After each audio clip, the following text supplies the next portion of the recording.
नमस्कार, माझं नाव रोहित कृष्णाराव पाटील, राहणार सावंगाव गणराव, तालुका भोकरदन, जिल्हा जालना. नुकताच सोन्या नावाचा बैल विक्री केलेला आहे. माझे मित्र मदनदादा झोरे याची थोडी मूळ माहिती या व्हिडिओतून मी सांगतो.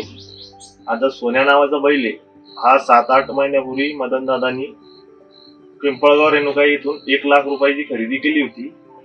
हा बैलाची आणल्यावर सावंगीला आणल्यावर खूप काळजी करण्यात आली. बैलाला आहार जर म्हणलं तर बैलाला सकाळी 3 लिटर दूध, संध्याकाळी 3 लिटर दूध आणि खुराक जर म्हणला तर त्याला पहिलवानासारखा खुराक होता. बैलाला विशेष म्हणजे 100 ग्रॅम बदाम, 100 ग्रॅम काजू, 100 ग्रॅम खवा, 100 ग्रॅम तूप आणि विशेष म्हणजे त्याला वेगवेगळ्या डाळी पण होत्या. तूर डाळ, गव्हाचा भालडा, मक्काचा भालडा, तुरीचे वेगवेगळे प्रकारचे कडधान्य त्याला होते.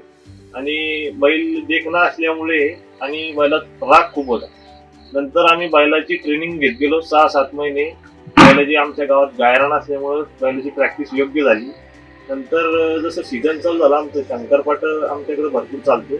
शंकरपाटमध्ये बैल जसा पळायला काढला तसं बैलांना पहिला नंबर ज्या प्रभातीत केला, पहिल्या क्रमांक केला होता. बैलाची सेकंड पण खूप चांगले यायचे आणि बैलांना कोबरा नावात, श्रीमंत नावात, अजून फायटर अशा वेगवेगळ्या नावात बैल पळून रॉकीमध्ये पळाला बैल आणि बैलानं खूप ठिकाणी प्रथम क्रमांक केला. तसा बैल नाव चर्चेत आला, नामचे म्हणून बैल ओळखला गेला. नंतर जी मुंबईची जी मंडळी आहे गणपत दामू म्हात्रे यांना बैल पसंत आला. यांनी शनिवारी 2-3 दिवसापूर्वी 7,51,000ला बैल हा मदनदादाकडून खरेदी केला.